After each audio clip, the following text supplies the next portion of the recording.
بسم اللہ الرحمن الرحیم۔ قرآن سینے سے نکل جاتا ہے، کیسے حفاظت کریں؟ حضرت عقبہ بن عامر رضی اللہ عنہ روایت کرتے ہیں کہ حضور نبی اکرم صلی اللہ علیہ وآلہ وسلم نے فرمایا، کتاب اللہ سیکھو اور اس کی دیکھ بھال کیا کرو اور اس کی تلاوت سے ثواب کمایا کرو اور خوش الحانی کے ساتھ اس کی تلاوت کیا کرو، پس اس ذات کی قسم جس کی قبضہ قدرت میں میری جان ہے، بے شک یہ قرآن سینوں سے اونٹنیوں سے ان کی رسیوں جس سے وہ باندھی گئی ہوں سے چھوٹنے سے بھی زیادہ تیزی سے نکل جاتا ہے۔ اس حدیث کو احمد بن حنبل نے مسند میں، دارمی نے سنن میں، طبرانی نے معجم الاوسط میں بیان کیا۔ اگلی حدیث مبارکہ حضرت ابو سلمہ رضی اللہ عنہ سے روایت ہے کہ حضرت عمر بن خطاب رضی اللہ عنہ جب حضرت ابو موسیٰ الاشعری رضی اللہ عنہ کو دیکھتے تو فرماتے، اے ابو موسیٰ، ہمیں ہمارے رب کی یاد دلاؤ، تو وہ ان کے پاس بیٹھ جاتے اور انہیں تلاوت قرآن سناتے۔ اس حدیث کو امام دارمی نے اپنی سنن، ابن حبان نے صحیح، ابو نعیم نے حلیۃ الاولیاء، دیلمی نے فردوس بمعثور الخطاب میں، ابن سعد نے طبقات میں، جوزی نے صفت الصفہ میں، نووی نے فی التبیان میں، عسقلانی نے اصحابہ میں لایا ہے۔ اور ان ساری حدیثوں کو، دونوں حدیثوں کو حضور سیدی شیخ الاسلام الدکتور پروفیسر ڈاکٹر محمد طاہر القادری مدد اللہ علیہ نے العرفان فی فضائل و آداب القرآن میں جمع کر لیا ہے۔ اب آئیے حدیث سے حاصل ہونے والے چند نکات کی طرف چلتے ہیں۔ پہلی حدیث، راوی حضرت عقبہ بن عامر رضی اللہ عنہ ہیں۔ یہ حدیث حضرت عقبہ بن عامر رضی اللہ عنہ سے روایت کی گئی ہے، جس میں حضور نبی اکرم صلی اللہ علیہ وآلہ وسلم قرآن پاک کے متعلق کچھ اہم نصیحتیں ہمارے گوش گزار کر رہے ہیں۔ آئیے اس حدیث کو ہم پوائنٹ وائز سمجھتے ہیں۔ پوائنٹ نمبر 1، کتاب اللہ سیکھو، لرن دا بک آف اللہ۔ اس حصے میں حضور صلی اللہ علیہ وآلہ وسلم نے امت کو حکم دیا ہے کہ اللہ کی کتاب یعنی قرآن پاک کو سیکھو۔ قرآن کو سیکھنے سے مراد صرف اس کے الفاظ کو پڑھنا ہی نہیں ہے، بلکہ اس کے معنی اور مفاہیم کو سمجھنا بھی ہے۔ ہر مسلمان پر فرض ہے کہ وہ قرآن کی بنیادی تعلیمات سے واقف ہو تاکہ وہ اپنی زندگی اسلام کے مطابق گزار سکے۔ دوسرا جو اس حدیث سے حاصل کردہ ہمیں تعلیم ہے وہ یہ کہ اور اس قرآن کی دیکھ بھال کیا کر دو، ٹیک کیئر آف اٹ۔ اس جملے کو مطلب یہ ہے کہ قرآن پاک کی حفاظت کرو، یہ صرف ظاہری حفاظت نہیں ہے کہ اس کو صاف ستھرا رکھو اور ادب سے رکھو، بلکہ اس کی ایک پہلو باطنی بھی ہے کہ اس کے احکامات پر عمل کرو اور اس کے تعلیمات کو اپنی زندگی میں نافذ کرو۔ قرآن کی دیکھ بھال کرنے کا مطلب یہ بھی ہے کہ اس کو دوسروں تک پہنچاؤ اور اس کی دعوت کو عام کرو تاکہ دوسرے بھی مستفید ہو سکیں۔ تیسرا جو پوائنٹ ہے وہ یہ کہ اس کی تلاوت سے ثواب کمایا کرو، earn reward by reciting قرآن مجید۔ نبی اکرم صلی اللہ علیہ وآلہ وسلم نے فرمایا کہ قرآن کی تلاوت کرنے سے اللہ تعالیٰ اجر اور ثواب عطا فرماتا ہے۔ قرآن کا ہر حرف پڑھنے پر نیکیاں ملتی ہیں۔ خشوع و تدبر کے ساتھ قرآن پڑھنے سے ثواب ملتا ہے اور اللہ کی بارگاہ سے کنیکشن ہوتا ہے۔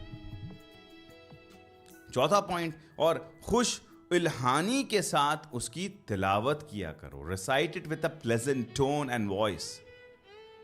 اس حصے میں نبی اکرم صلی اللہ علیہ وآلہ وسلم نے جو قرآن مجید کو دلکش آواز سے تلاوت کرنے کی ترغیب عطا فرمائی، اور اچھی آواز میں قرآن پڑھنے سے سننے والوں پر بھی اثر ہوتا ہے اور ان کے دل بھی مطمئن ہوتے ہیں۔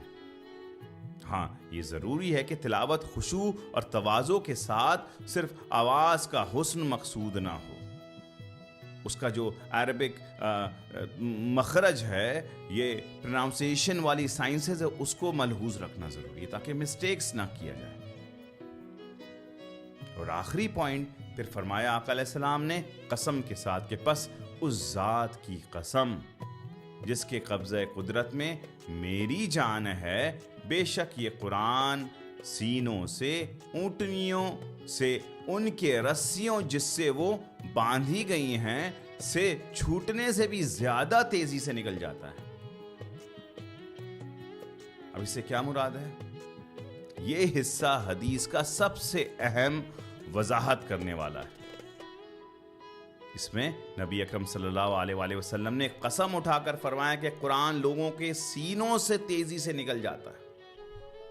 اس کا مطلب یہ ہے کہ اگر قرآن کو یاد کرنے کے بعد اس کے مسلسل تلاوت اور مراجعات اور مشق نہ کیا جائے، اس پر عمل نہ کیا جائے، تو یہ بھول جاتا ہے انسان۔ جس طرح اونٹ اگر اپنی بندھن سے چھوٹ جائے تو پھر اس کو پکڑنا مشکل ہو جاتا ہے، اسی طرح اگر قرآن سینوں سے محفوظ کرنے کے بعد اس کی حفاظت نہ کی جائے تو وہ بھول جاتا ہے انسان۔ اسی لیے ضروری ہے کہ قرآن کو ہمیشہ یاد رکھا جائے، اس کی تلاوت کی جائے اور اس پر عمل کیا جائے تاکہ وہ ہمارے سینوں میں جو ہے وہ رچ جائے، بس جائے، پیوست ہو جائے۔ تو یہ تھی حضرت عقبہ بن عامر رضی اللہ عنہ کی روایت۔ اب آئیے دوسری حدیث کی طرف۔ اس حدیث میں حضرت ام سلمہ رضی اللہ عنہ سے روایت کی گئی ہے یہ حدیث۔ اس میں حضرت عمر بن خطاب رضی اللہ عنہ، حضرت ابو موسیٰ الاشری رضی اللہ عنہ کے درمیان ایک خوبصورت اور دینی تعلق کا ذکر ہے۔ اب آئیے پہلی چیز کہ حضرت ام سلمہ رضی اللہ عنہ سے روایت ہے یہ حدیث۔ اس حضرت ام سلمہ رضی اللہ عنہ کیا جو مرتبہ ہے وہ آپ ازواج مطہرات سے ہوئیں، حضور نبی اکرم صلی اللہ علیہ وآلہ وسلم کی پاک بیویوں میں سے ہوئیں، اور صحابہ کرام میں ان کا بڑا مرتبہ ہے، ان کی روایت پر یقین کیا جاتا ہے۔ اور آپ فرماتی ہیں کہ حضرت عمر بن خطاب رضی اللہ عنہ جب بھی حضرت ابو موسیٰ الاشری کو دیکھتے تو فرماتے، اب حضرت عمر بن خطاب رضی اللہ عنہ آف کورس اسلام کے دوسرے خلیفہ راشد ہیں، وہ اپنے علم، انصاف اور اللہ سے خوف رکھنے کے لیے مشہور ہیں، اور حضرت ابو موسیٰ الاشری رضی اللہ عنہ ایک جلیل القدر صحابی ہیں، اور ان کی آواز بہت خوبصورت تھی، وہ قرآن مجید کی تلاوت بہت اچھے انداز میں کرتے تھے۔ اس حصے میں بتایا گیا ہے کہ جب بھی حضرت عمر رضی اللہ عنہ کی نظر حضرت ابو موسیٰ رضی اللہ عنہ پر پڑتی تو وہ ان سے ایک خاص درخواست کرتے، اور وہ کیا درخواست تھا؟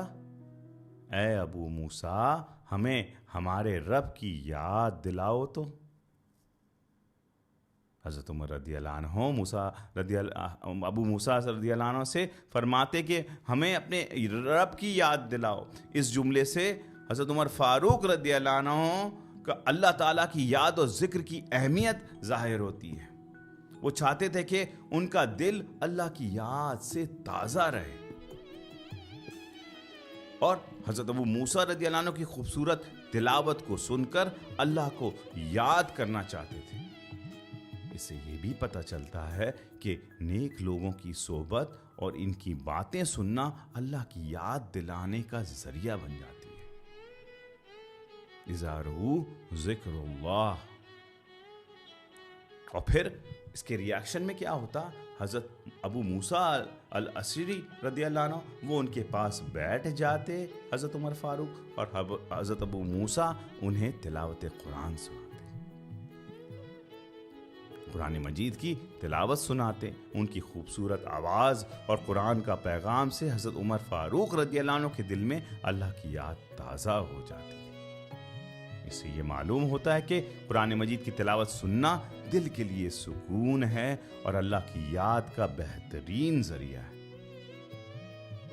حدیث سے ملنے والا جو سبق ہے وہ یہ کہ نیک لوگوں کی صحبت اختیار کرنی چاہیے کیونکہ وہ اللہ کی یاد دلاتے ہیں.